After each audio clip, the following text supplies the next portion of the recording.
My younger sister-in-law falsely accused me of trying to be with her and destroyed my life. After the truth came out, I got my revenge.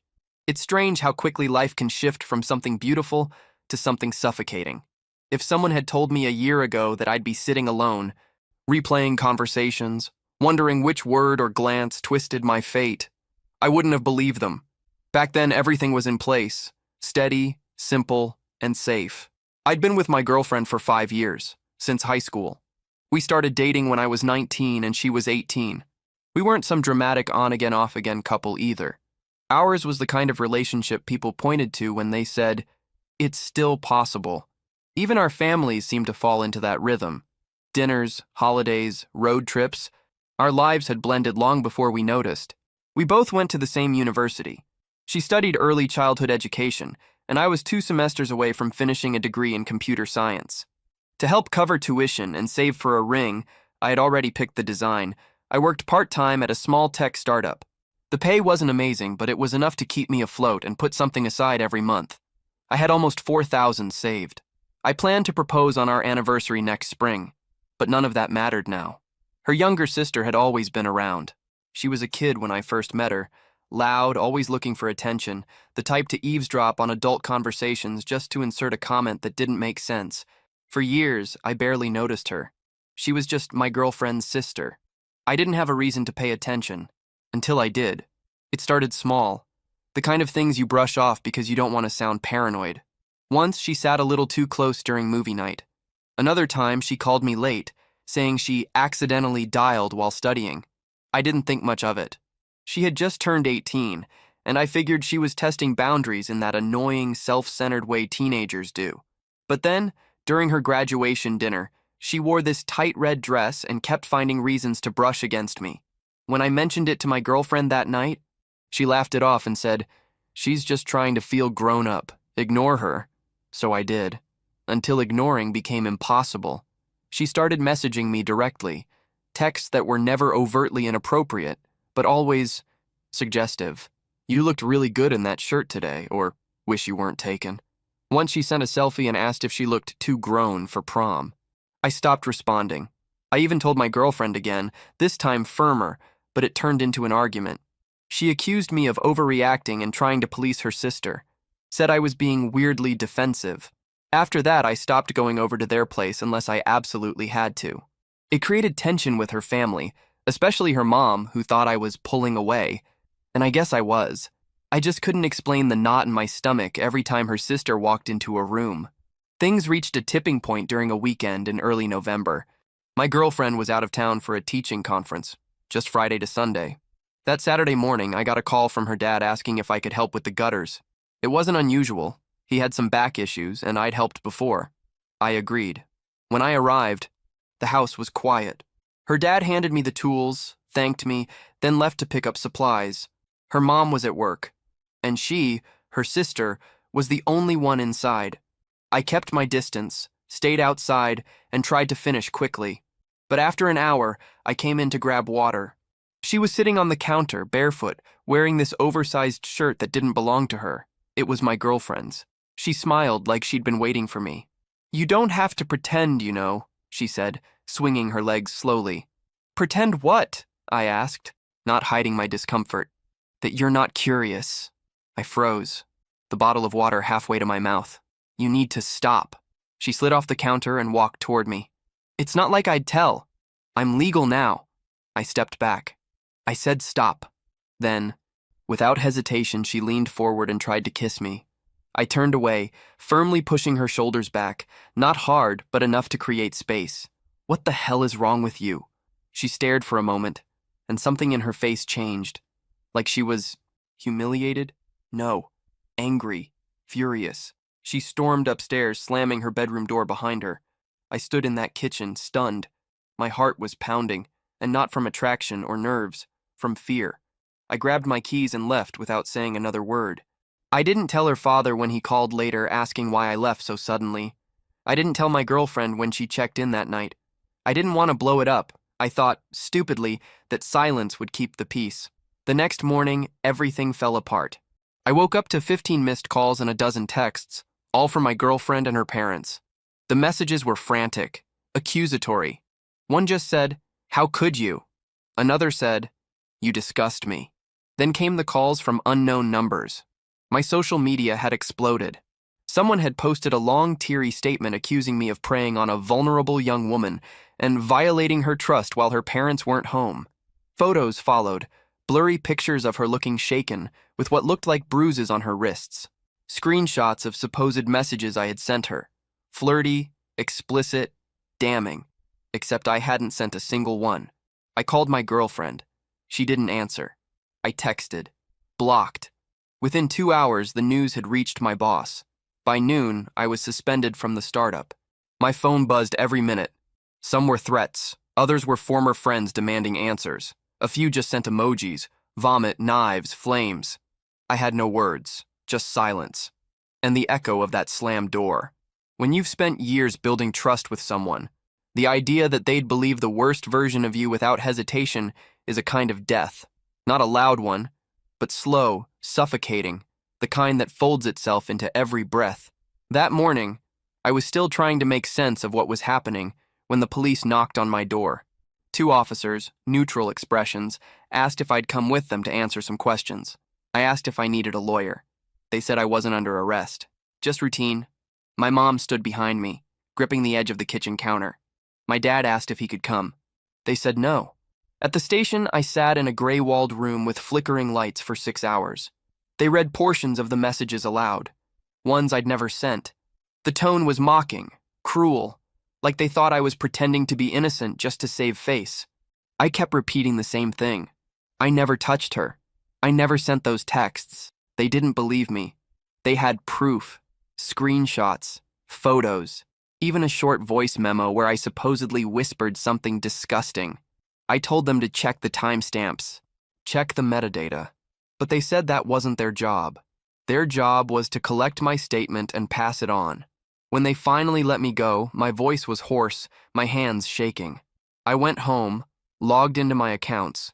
Everything was locked.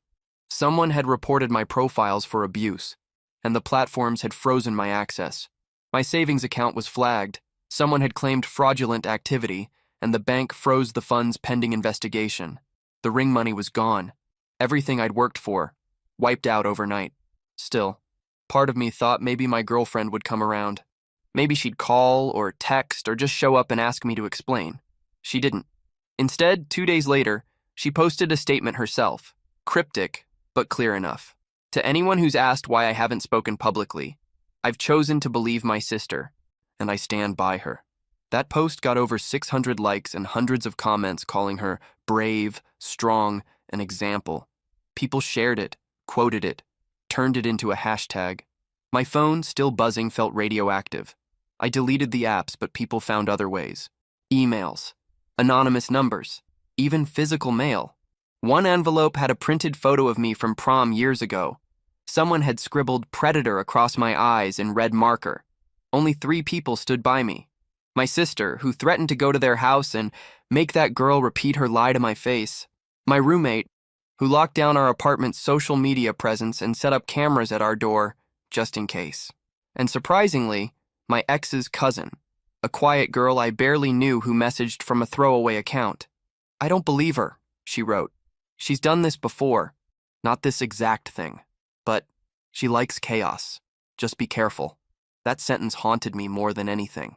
She likes chaos. Everything she did made more sense through that lens. Her texts, her performance, her silence before the storm. I began to remember things differently. Moments I dismissed, glances I ignored, questions she asked that now felt loaded.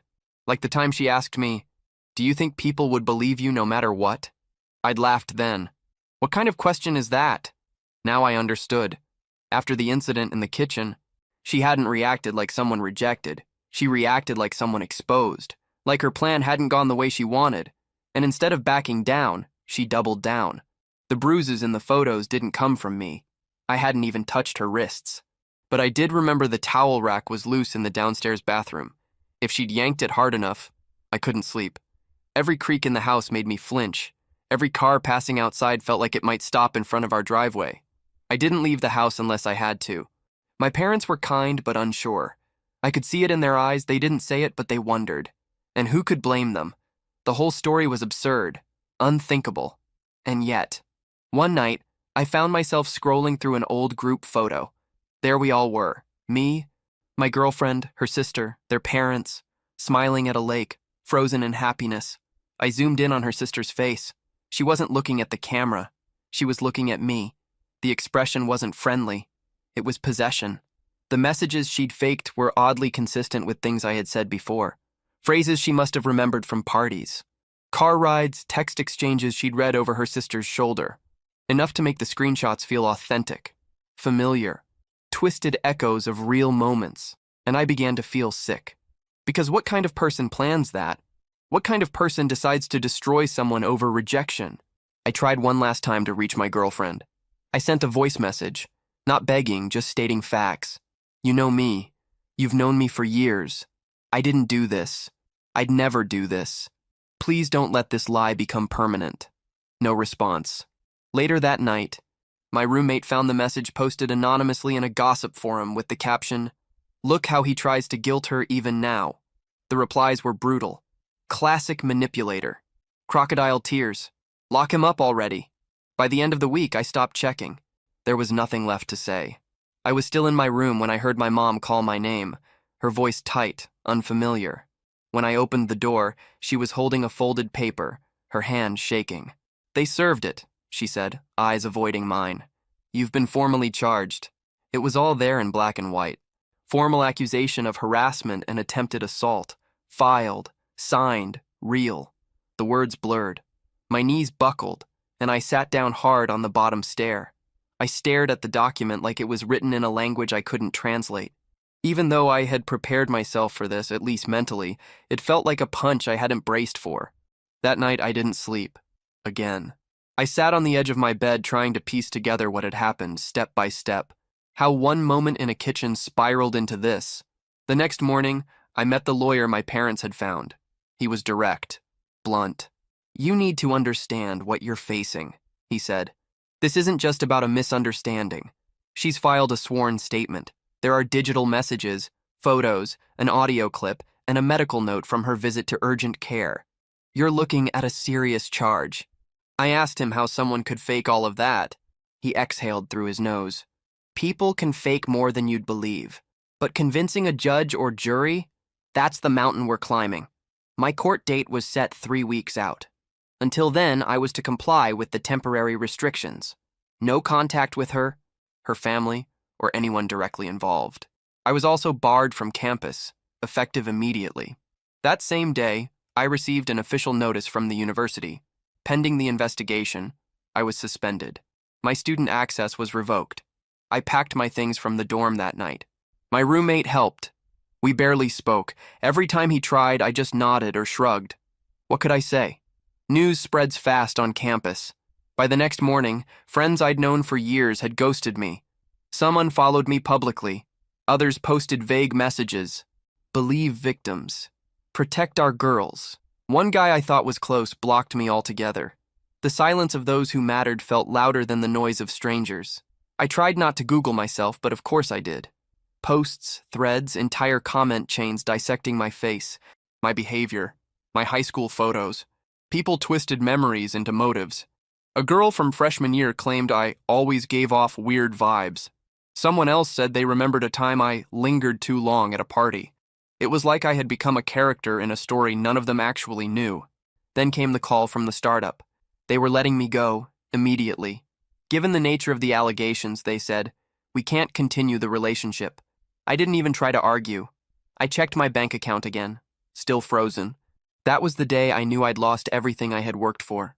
I went home and sat at the kitchen table while my mom reheated leftovers we weren't going to eat. My dad read the mail in silence. No one mentioned the envelope sitting on the counter from a scholarship foundation. I already knew what it said. I spent hours staring at the ceiling that night. Sometimes I'd catch my reflection in the window and not recognize the person looking back. Pale, hollow-eyed, 24 and already gutted. 3 days later, things got worse. A photo was leaked online. Grainy, but clearly me, walking out of the house that day. In the background, she was visible through the screen door, arms folded, watching. The post claimed I was fleeing the scene. Comments exploded with fury. Why didn't he stay if he had nothing to hide? Classic abuser behavior. Disgusting.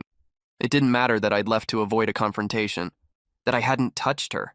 The story had written itself, and I was the villain. Only a few people pushed back.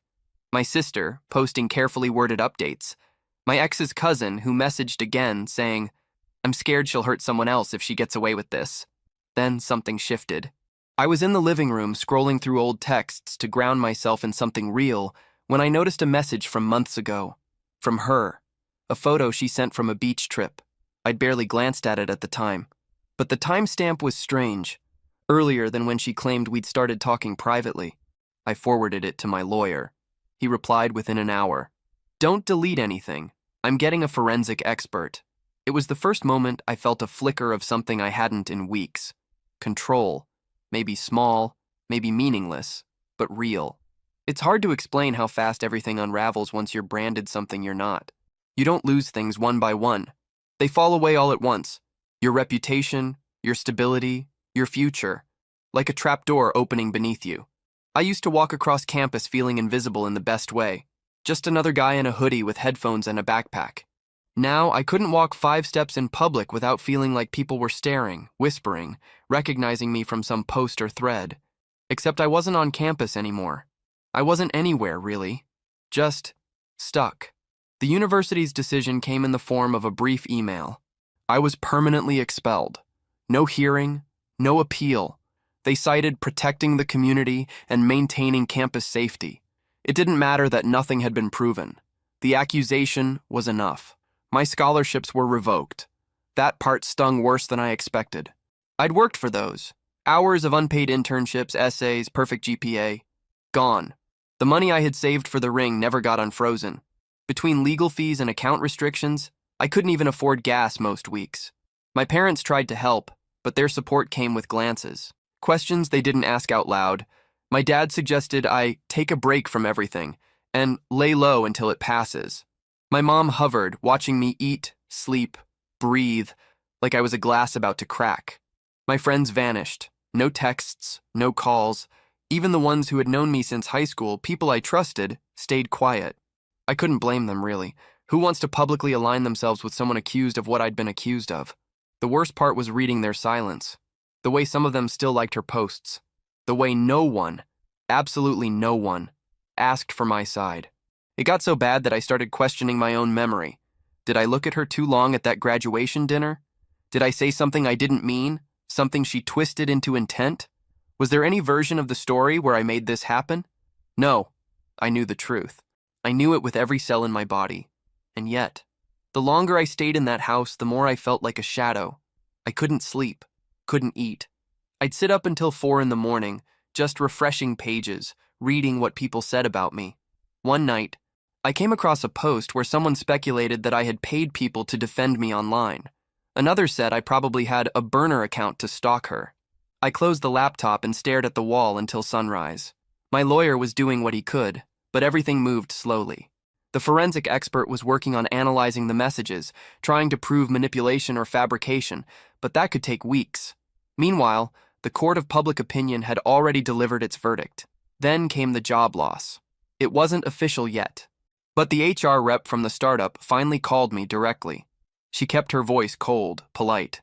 "Given the circumstances and to avoid further disruption to the team, we've decided to terminate your employment, effective immediately." I didn't respond. There was nothing left to say. After I hung up, I sat in the driveway for nearly 2 hours, just watching the sky change color. I felt like I was in someone else's life. The only people still in contact were my sister, my roommate, and the cousin. They were the only ones who hadn't flinched. But even they didn't know how to fix it. One night when I couldn't take the silence, I messaged the cousin again. "Why are you helping me?" She replied almost instantly. "Because I've seen what she's capable of." That stuck with me. It meant more than I could say. But even that thread of hope was thin. I couldn't get a job. Every place I applied either Googled me or ran a basic check and never called back. The startup had been a lifeline, and now I couldn't even get hired to stock shelves at the Central Market downtown. Eventually, the legal bills started to pile up. My parents had already taken out a small loan to pay the retainer. Now there were follow-up fees. The forensic expert wasn't cheap. Every hour he spent cost more than I wanted to know. I thought about selling my car. Then I remembered I couldn't. It was in my dad's name. One afternoon, I overheard my mom on the phone with a family friend. She was crying. I couldn't hear everything, but I caught enough. We just don't know who he is anymore. I went back to my room and stared at the ceiling for hours. I didn't cry. I just felt gone. Later that week, I looked up ways to change your name and disappear, just to see what it would take. I wasn't planning anything. Not really. But the idea of starting over as someone else was the first thing that made sense in a long time. My sister noticed something was off. She didn't say it directly, but one night she dropped off food and sat with me for a while. "You don't have to prove anything to people who already decided you're guilty," she said. "You only need to survive this." I nodded, but survival felt like a stretch. At night, I started walking around the neighborhood. Hood up, no phone, just air. One night, I made it as far as the bridge outside town. I stood there a long time, watching headlights blur beneath me. My feet never moved forward, but the thought lingered. I kept walking. Some mornings I'd wake up and forget just for a second how much had changed. That brief moment between sleep and consciousness, where everything still felt normal, safe. Then the weight of it would return like a brick on my chest. There was a moment I remember clearly, a Tuesday early December. Cold light creeping through the blinds. I opened my phone out of habit and saw an email from the county court confirming my next hearing date. No good news, no breakthroughs, just a reminder. This nightmare was real, and it wasn't close to over. I wasn't allowed to leave town without permission. I had to check in twice a week with the court's pretrial officer. Not jail, but not freedom either. I couldn't go near her, near campus, near anyone involved. Even accidental contact could lead to arrest. That meant not going to certain stores, restaurants, or parks. The town shrunk around me. The financial hit was relentless. My account stayed frozen under fraud investigation. Legal bills climbed. I applied for work everywhere, even places that didn't usually require background checks. Nothing. The best I got was a 2-day temp gig moving boxes for a shipping warehouse. Paid cash, barely enough to buy groceries. My dad started watching sports in silence. My mom cried when she thought I wasn't listening. I caught my little cousin asking my aunt if I was the bad guy on the internet. Everyone knew. Everyone had an opinion. My sister kept showing up. She brought food, helped organize court paperwork, even made me laugh a few times. She never treated me like I was fragile, just angry, and she let me be both. My ex's cousin messaged me again. She'd heard a rumor that the younger sister had posted something anonymously in a private group, bragging about ruining a predator's life, and that everyone believed her like sheep. We couldn't prove it was her. The post had been deleted, but it burned itself into my brain. She wasn't scared. She was proud. At night, I would lie in bed and rehearse conversations I'd never get to have. With her, with my ex, with the people who turned their backs. I imagined screaming, explaining, asking them how they could abandon someone they knew. The worst part was, I still missed my ex. Not her now, but her before. The girl who curled up against me during storms. The one who helped me study for my last exam. The one who believed in me. Or at least I thought she had. Sometimes I wondered if she had doubts now. If anything made her question the story. If she remembered that I'd always stayed late to help her dad fix things. That I held her sister's graduation camera when no one else wanted to. That I'd planned to ask her to marry me. But if she did remember, she stayed silent. I couldn't stay in the house forever, but I couldn't leave either. The stares at the grocery store were brutal. Kids whispered. Parents pulled their daughters away when I walked down the aisle. A cashier once dropped my change like it was contagious. I stopped going out unless absolutely necessary. The depression hit hard. I stopped answering texts, even the ones from people trying to help. I stopped showering regularly. I stopped eating unless someone made me. I didn't care about anything anymore. I started Googling long-term side effects of false accusations. PTSD, suicidal ideation, loss of identity. It read like a checklist. There was one night I walked back to that same bridge, stood there again, watching the water. My hands gripped the railing so tight my knuckles turned white. I didn't climb, but I thought about it. I really thought about it. What stopped me wasn't hope. It wasn't bravery. It was my sister's voice echoing in my head. You only need to survive this. That word, survive. Not win, not clear your name. Just survive. So I went home. The next day, I made a decision. I wrote out a letter. Not to my ex, not to the sister, not even to the public. Just to myself. A list of everything I still had. My sister, my roommate, that cousin, my breath, my mind, my story. I started documenting everything, every memory, every inconsistency, every hole in their timeline. I printed the photos she used and pinned them on my wall next to my own evidence. I listed the names of people who had defended me, the people who had ghosted me. I didn't know why I was doing it exactly. Maybe just to feel like I existed again. Like I had a version of reality to hold on to. My lawyer called a few days later. The forensic expert had begun digging through the messages. There were inconsistencies in the metadata, timestamp anomalies, formatting mismatches. He wasn't ready to make a declaration yet, but he said, "There's something here. It doesn't line up." It wasn't justice, but it was a crack. That same night, I opened my laptop and started a document. I titled it with just the date. I began writing, not as a victim, not as someone trying to convince the world, but just as me. I didn't know what the end would be, but I wasn't done fighting. The email came late at night.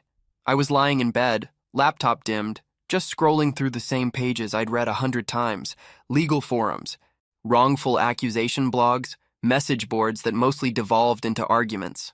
I almost didn't check my inbox, but there it was. Subject: Update from Digital Forensics. Preliminary inconsistencies found. I sat up so fast I knocked over a cup of water. The email was short. Too short for what it meant. The analyst my lawyer had hired had discovered modification irregularities in some of the screenshots submitted as evidence. Message timestamps didn't match the time zone data embedded in the image files. The fonts used in the alleged texts weren't consistent with the messaging app's UI at the time they were supposedly sent. In other words, they were fake, or at the very least, altered. I stared at the screen for nearly a full minute before I could move. It was the first time in months that I felt something unfamiliar in my chest. Movement. Not joy. Not even relief. Just motion. A shift. My lawyer called the next morning, voice cautious but upbeat. "This doesn't prove innocence yet," he said, "but it gives us a reason to question the prosecution's primary digital evidence." That's big. He mentioned filing a formal motion to introduce a forensic report. "It may delay the trial," he added, "but delays might work in our favor. More time to build our side." We needed it, because even though the evidence was starting to crack, the damage had already been done. The legal system doesn't care how your story looks on social media. And the public doesn't care what the courts say if the narrative is already cemented. A few days later, the cousin messaged again. She asked if I'd heard the rumors. Apparently, the younger sister was trying to tighten her story, telling different versions of the event to different people. Her explanation about how the alleged assault unfolded had changed twice in the past week. First, it happened in the hallway. Then it was upstairs. She even told someone at her college that it happened in the car. That night, I printed out my own timeline. Every detail I could verify. Where I was, who I spoke to, when I arrived, when I left. I even started mapping the layout of the house, room by room. It felt obsessive, but it kept me from drowning. My sister offered to help. We sat at the dining table for hours with pens, markers, highlighters. "She's slipping," she said. "People who lie always do. They talk too much." I didn't say anything, but I hoped she was right. The court hearings were still weeks away, but I could feel the shift. The panic that had clung to me every second of every day began to loosen. Not disappear, but loosen. My lawyer said he had also reached out to a video forensic specialist to evaluate the voice memo she submitted. "We're not guaranteeing anything," he warned, "but if there are edits, we'll find them." Another surprise came a week later. A woman showed up at my parents' house, someone I didn't recognize at first. It was an old friend of the cousin. She'd been in the same high school as the younger sister. She asked to speak privately. She told me carefully that the sister had done something similar once before. Not with the police, but with another guy, one of her tutors. She accused him of flirting, spread it around school, ruined his reputation. Then, months later, she laughed about it at a party. Said she liked the way power felt, the woman said, eyes heavy. I asked if she'd be willing to write a statement. She nodded. It wasn't a silver bullet, but it was something. Meanwhile, the silence from my ex remained deafening. I knew we weren't going to talk. Not really. But some part of me still checked my inbox every night. I never stopped wondering if she believed any of it deep down, or if her loyalty to her sister blinded her to everything else. But I couldn't waste energy there anymore. I had to survive the courtroom. Another small break came when the video expert analyzed the audio clip. There were inconsistencies, too smooth, too edited. Parts of the waveforms didn't match natural speech cadence. There were gaps, artificial compression patterns, signs it had been stitched together. Not conclusive yet, but enough for doubt. Doubt was all we needed. Reasonable doubt. My lawyer began prepping for the hearings differently now. If we push this, we can dismantle her version piece by piece. We just need to keep building. The support from my sister and the cousin became more regular. They checked in almost daily. Some nights we'd sit in the garage with folding chairs, just breathing cold air and listening to nothing. Nobody said anything profound. It wasn't like a movie, but it helped. The depression hadn't vanished. The fear hadn't disappeared. I still had nights where I'd lie awake, unable to close my eyes, still had moments where the panic would hit me out of nowhere, at the sink, brushing my teeth, halfway through tying my shoes. But now I had something I didn't before. Momentum. Tiny. Shaky. Fragile. But it was mine, and I wasn't going to waste it. It started with a voicemail. A short message from someone I hadn't heard from in months. Her father. His voice was tense, like he was forcing the words out. I'd like to talk, not on behalf of anyone. Just me. I didn't answer right away. I let it sit for a full day. I replayed it 12 times. Then I sent it to my lawyer. Do not meet him alone, he said. But this could mean something. I agreed to meet at a neutral place, a public library near downtown. He arrived 10 minutes early. I watched from across the parking lot. He looked smaller than I remembered, tired. We sat at a table in the back, out of earshot. He didn't waste time. I don't know what happened that day, he began, hands folded. I wasn't there, but I've been listening, watching, and some things don't add up. He didn't apologize, didn't even say he believed me, but he did something better. He talked like someone who finally stopped lying to himself. She's changed her story 3 times, he said quietly. Said it happened upstairs, then said it happened in the garage. But I installed a camera out there last summer, motion activated.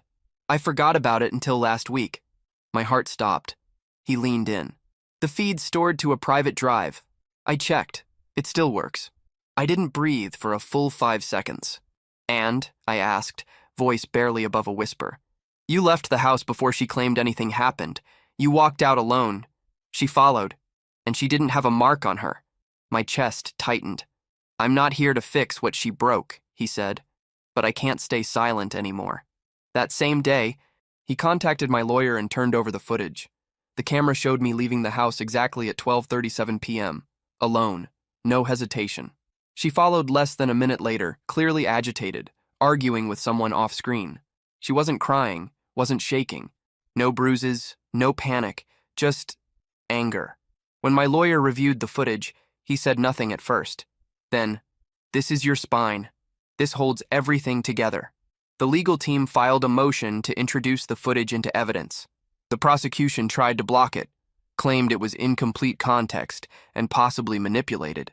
But the forensic expert confirmed the file's authenticity. Chain of custody was intact. Timestamps matched. Meanwhile, word started to spread quietly.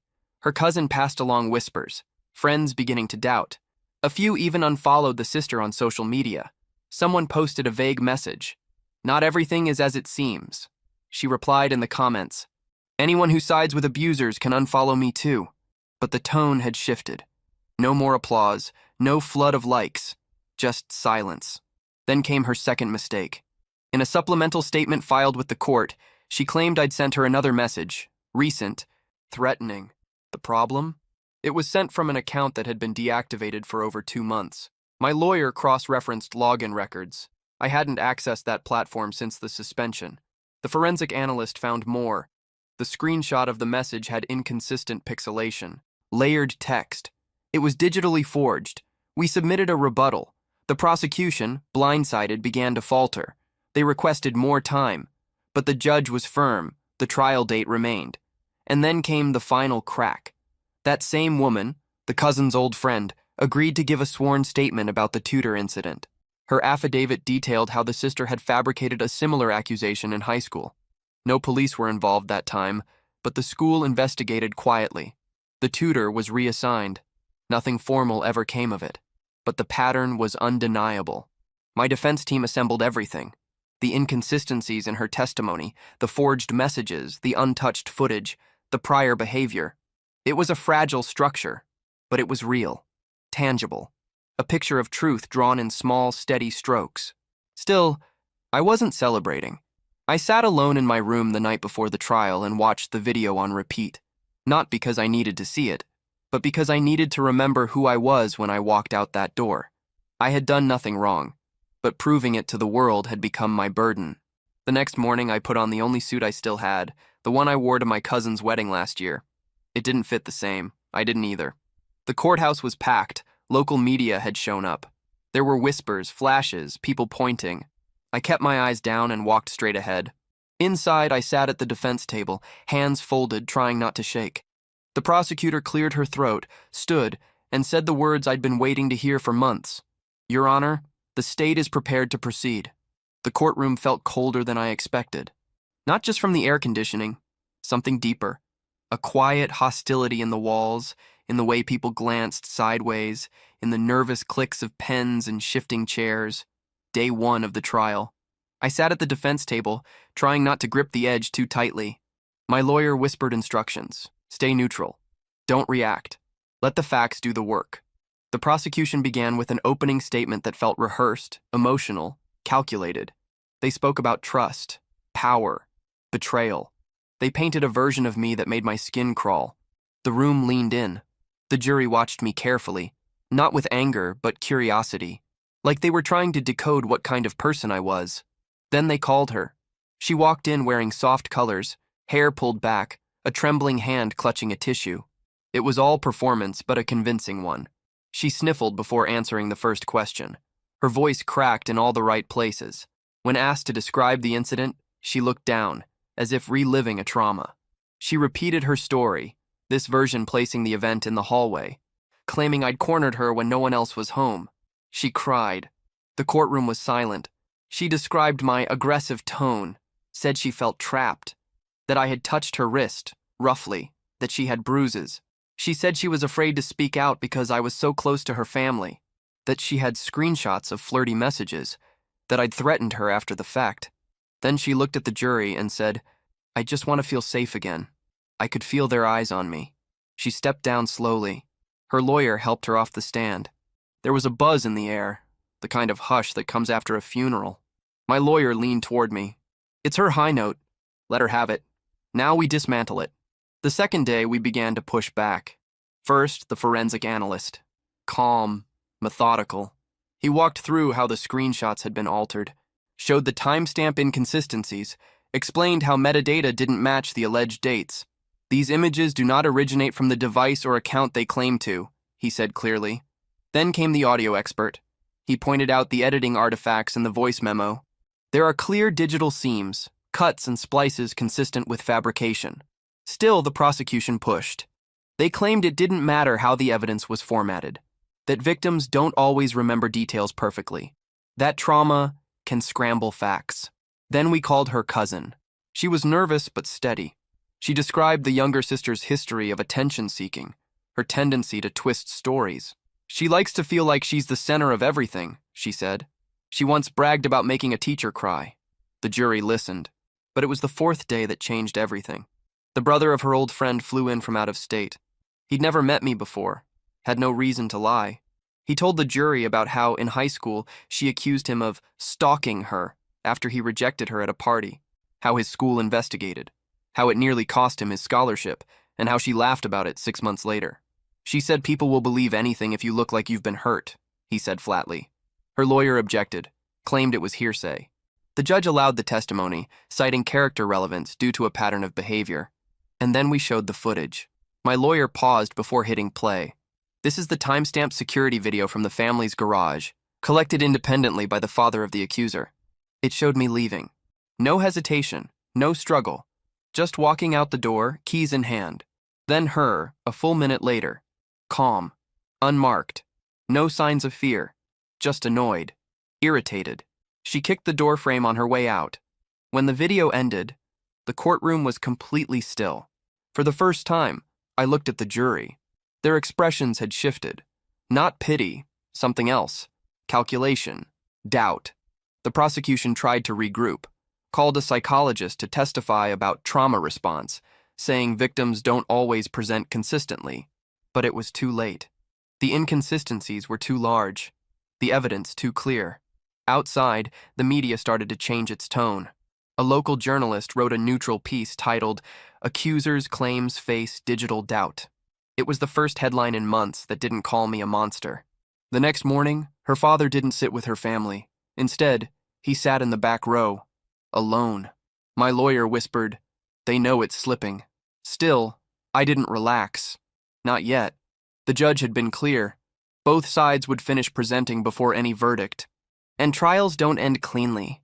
They end with weight, with uncertainty, with 12 strangers behind a door trying to decide your life. That night, I didn't sleep. I watched the video again, and again. Not because I needed proof, but because I needed to remember how close I came to disappearing. Court resumed on a Thursday. The energy in the room had changed. The jurors no longer looked at me like a question. They looked at her. Her lawyer tried to stall, raised concerns about the chain of custody, the video's resolution, even claimed the footage was inconclusive without context. But the judge had already reviewed the file, verified its metadata, reviewed the father's sworn affidavit. It was admissible. The defense requested to play the footage for the court again, this time with expert commentary. The lights dimmed slightly as the screen flickered to life. The room fell silent. The first frame showed the interior garage. Clear timestamp in the corner. 12:37 p.m. I walked out the door. Alone. My shoulders were stiff, but my steps were steady. I didn't hesitate. I didn't look back. I didn't say a word. The door closed behind me. Seconds passed. At 12:38 p.m., the door reopened. She stepped out. Not crying, not shaking, not even distressed. She glanced around quickly, then slammed the door behind her, muttered something indistinct, and stormed toward the driveway. No bruises, no limping, no fear, just attitude. My lawyer let the footage run twice. Then the expert took the stand and explained how the video matched exactly with my cell phone's GPS exit ping, down to the minute. No tampering, no edits, synchronized with cell tower data. The courtroom was so quiet, I could hear someone shifting their coat in the back row. Then came the turning point. The prosecution scrambled to recover. They asked to call the accuser back to clarify her perception of the timeline. But when she took the stand again, she cracked. She started confident, repeating that she felt scared, that time was a blur, that maybe I'd gone out to smoke and come back in. But according to your original statement, you said he never left, my lawyer said, voice calm, that he cornered you. In the hallway, between the living room and the stairs. She hesitated. I remember things differently now. You also said the incident happened around 12:45 p.m. Yes, around then. Yet we have a confirmed timestamp of the defendant exiting the property at 12:37 p.m. And this footage shows you leaving alone, visibly unharmed. She looked down. My lawyer continued. You followed him out. You were the one yelling. Do you remember what you were yelling? Silence. The jury watched her, frozen. The judge leaned in slightly. Miss, you are under oath. You must answer. She swallowed hard. I don't remember exactly. Did the defendant ever come back inside? No, she whispered. Did he touch you at any point? No. The courtroom erupted in whispers. Her lawyer stood quickly. Objection! Badgering the witness? Sustained, the judge said. But the damage was done. The jury had heard it, plain, unedited, from her own mouth. Her story collapsed in real time. Outside the courthouse, the local news vans had picked up on the case again. By lunch, headlines were already circling online. New video footage contradicts accuser in campus assault trial. I didn't smile. I didn't cry. I just sat there, numb, letting the moment sink in. But then the prosecution made their final move. They requested to dismiss charges quietly. No jury verdict, no trial continuation. In light of new evidence, they said, the state moves to drop all charges without prejudice. My lawyer stood. We oppose that motion. We ask for a formal verdict from the jury. The judge considered, then ruled. The jury would deliberate. It didn't take long. After just under 3 hours, they returned. The foreman, a middle-aged woman with glasses and a calm face, stood and read the verdict. On the charge of assault, not guilty. On the charge of harassment, not guilty. On all counts, not guilty. I exhaled for the first time in months. My sister gripped my arm. My lawyer placed a steady hand on my shoulder. I turned and saw her father sitting in the back row, eyes closed. Alone. The accuser had already left. There was no dramatic exit, no screams, no collapsing sobs, just quiet. But inside me, something had shifted. I wasn't just cleared. I was free. But freedom didn't feel like victory. It felt like ruins. The kind you walk through, barefoot, after the storm has already torn everything apart. The courtroom emptied slowly. Reporters lingered near the doors, whispering into phones, taking down notes that wouldn't come close to capturing what had happened inside those walls. My lawyer packed his notes without saying much. He didn't have to. We both knew what had been won and what hadn't. Outside, the sky was overcast. Fitting. We didn't go out for dinner. There was no celebration, just a quiet ride home in my sister's car. She kept one hand on the wheel and the other resting near mine. She didn't say, "Congratulations." She said, "You're safe now." And that meant more. But safe didn't mean whole. The prosecutor held a press conference 2 days later, carefully worded, full of legalese. Given new evidence, the state has chosen not to pursue further prosecution. No apology. No admission of error. Just closure sanitized for public consumption. Her name wasn't mentioned once. What did make the news, though, was the charge filed against her. Filing a false police report, tampering with evidence, both misdemeanors. She pleaded no contest. The sentence? 1 year of probation, 50 hours of community service, and a $1,200 restitution payment. No jail time, no public apology, no requirement to speak about what she'd done. Just a quiet agreement and a sealed hearing. The money didn't cover even a fraction of my legal fees. But I didn't contest it. I didn't want to see her face again. I didn't want her words, her excuses, her tears. I was done. Her parents stopped speaking, to each other, to the public. It leaked weeks later that they'd filed for divorce. Her father had moved out. Her mother had left the school board where she worked. No statement was ever issued. My ex reached out once. It was a short email. I saw the footage. "I'm sorry." That was it. I stared at it for hours. I thought about replying, about unloading the 9 months of hell I'd been through, about telling her that love doesn't disappear. It gets buried under disbelief and silence. But I didn't reply. She made her choice. I made mine. Some old friends messaged too, not many, a handful, the ones who had vanished when it all hit. "I always had a feeling," one wrote. "I didn't know who to believe," said another. They spoke like nothing had happened, like we could rewind. We couldn't. I didn't block them. I just left them on read. The ones who mattered had stayed. My roommate, my sister, the cousin. They were there when I was broke, hated, forgotten. Those are the people who count. My accounts were slowly unfrozen. I saw the balance for the first time in months, barely 3 digits left. My car needed repairs. My laptop was cracked. I'd sold half my clothes trying to stretch groceries. The startup job wasn't coming back. Neither was school, at least not yet. I'd have to reapply from scratch. And people still whispered. Even after the verdict, I caught looks, saw posts that tried to reinterpret the trial. "Not guilty doesn't mean innocent," someone wrote. But it didn't matter anymore. The people who chose to hate me weren't interested in truth. They were interested in stories. And my name had made for a good one, until it didn't. I went back to the courthouse one last time, not for any official reason, just to sit, to breathe in the silence of that hallway where everything had begun. I found a quiet bench near the vending machines, closed my eyes, listened to the footsteps, the distant hum of fluorescent lights, and let the air move through me. 9 months. That's how long it took to destroy me. And now, piece by piece, I'd have to build something from the ruins. Not a comeback, not revenge, just a life, one that didn't revolve around pain. But I knew that wouldn't happen here. Not in this town. Not where every sidewalk held a memory, a betrayal, a face I didn't want to see again. So I started making plans. Nothing big, just research. Other cities, other schools, remote jobs, a way out. Because now I had what I didn't before, freedom, and I wasn't going to waste it trying to get back what I lost. That part of my life was gone. I was going to build something new. Moving wasn't as symbolic as people think. It didn't come with a sunrise or a breakthrough. It came with a worn-out backpack, a half-broken laptop, and a one-way bus ticket to a city where no one knew my name. I didn't even tell most people I was leaving. My sister knew. My roommate helped pack. The cousin sent me a playlist for the ride, songs to build something new. But beyond that, I slipped out quietly. No goodbye posts, no dramatic final photo. Just gone. The city I chose wasn't special, just affordable.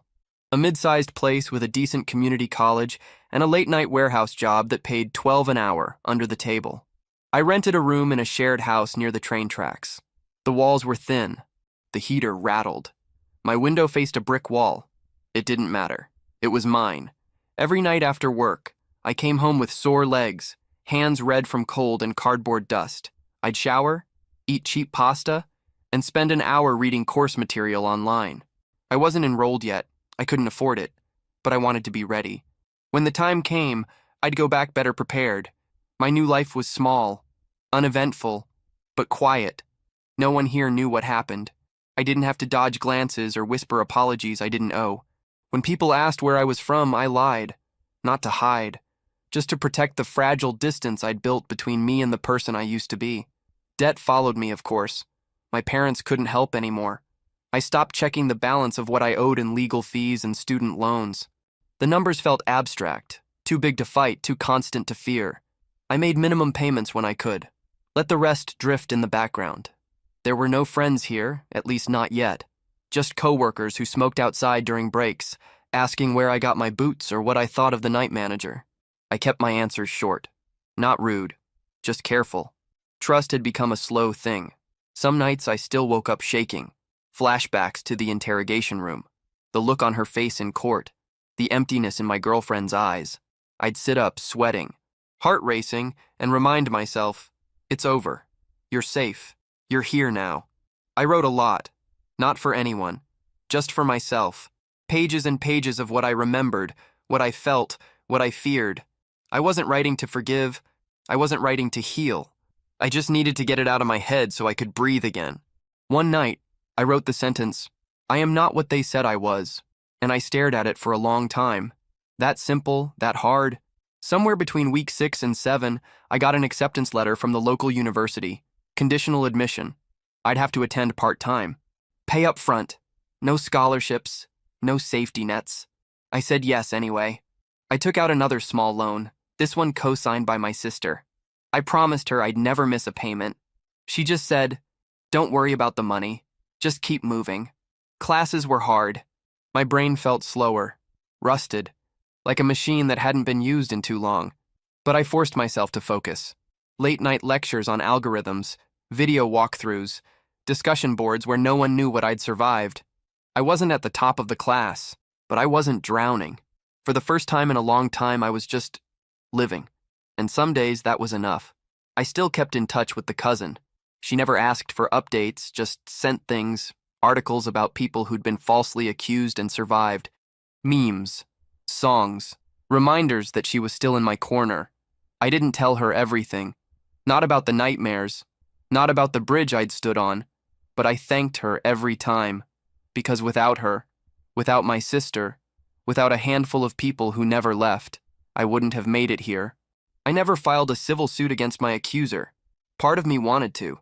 But the other part, the part that just wanted peace, won. Instead, I kept my head down, built structure from wreckage. I learned to find comfort in repetition. Same breakfast, same bus stop, same textbooks. I learned to stop looking over my shoulder, learned that the world doesn't forget, but it does move on, eventually. And I learned that sometimes surviving means starting over one tiny step at a time. No clean slates, just quieter scars. 3 years. That's how long it took to get from the ashes of that courtroom to where I am now. Not in leaps, not in redemption arcs, just slow, uneven progress. Some days forward, some days lost, but enough to build something resembling a life again. I live in a quiet apartment on the second floor of a weathered building. about 15 minutes from where I work. It's nothing fancy, old pipes, thin walls, but it's mine. A little messy, comfortable, real. I work in software now, entry level. The kind of job where I write lines of code all day, fix bugs someone else left behind, and occasionally sit in on team calls. It's not glamorous, but it's steady, and it keeps the lights on. I earned my degree last spring. It took longer than it should have. 2 schools, 3 changes of major, and enough late nights to forget what sleep is. But I got it. No cap and gown moment, just a confirmation email and later a diploma in a cardboard tube. I hung it on the wall beside my desk. Not because it proves anything to the world, but because I earned it. And I didn't quit. The debt still lingers. I make payments every month, chipping away. Rent, groceries, student loans, utilities, it all stretches tight. But it stretches. I know how to live lean. That part never left me. The dog came about a year ago. I wasn't looking for one. I'd stopped by a shelter just to kill time. But there she was, small, scruffy, older than most of the others. No one had claimed her in weeks. Her name on the card was Milo, but it didn't fit. I renamed her June. She doesn't bark much, just follows me around the apartment, sleeps at the foot of the bed, and perks up every time I reach for my keys. She saved me from the echo of an empty home. I didn't realize how quiet my life had gotten until there was something else breathing beside me. My sister still calls twice a week. We talk about everything and nothing. She's married now, happier than I've ever seen her. Some nights she sends photos, her and her husband on hikes, their backyard garden, the dog they adopted to keep up with me. The cousin sends messages less often now, but always at the right time. Birthdays, bad anniversaries, random Fridays when the world feels off. She says she's back in school herself, studying counseling, wants to work with trauma survivors. I don't know if I had anything to do with that. I hope I did. I don't hear from the rest. No one from that family, no former friends who disappeared when things turned, not even my ex. She never reached out again after that email. And that's fine. I don't need closure from people who abandoned me. I don't need to reopen wounds just to see if they've healed. Some scars stay. There are days I still wake up clenched. Days when my chest tightens over nothing. Crowds still make me nervous. Accidental eye contact with strangers still spikes my heart rate. I avoid courtrooms. I avoid stories about false accusations. I avoid mirrors when I'm too tired because I still expect to see someone who doesn't deserve peace. But I'm here. I walk June every morning. Black coffee, same route. I nod at the neighbors. I check emails. I clock in. I live. That word means more to me now than it ever did before. I'm not the same person who sat in that interrogation room 3 years ago. I'm not the boy who thought love could protect him. I'm not the man who begged strangers to believe him while the world turned away. I don't need anyone to believe me anymore. I know who I am. That's enough. This life I've built. It's not perfect. It's small, unfinished. But it's mine, and no one else gets to write it for me again. I still think about what happened, sometimes more than I want to, but it doesn't define me anymore. It shaped me, changed me, nearly broke me, but I'm still here. And every time I step outside, leash in hand, June pulling toward the corner, the cold air in my lungs reminds me of one quiet, stubborn truth. They tried to destroy me, but I lived. And before we wrap up, it's important to remember, this story is fictional and was created for entertainment purposes only. But in real life, situations of harassment are very serious and should never be ignored. If you or someone close to you goes through this, report it to the proper authorities and don't stay silent. Your voice matters and can make all the difference.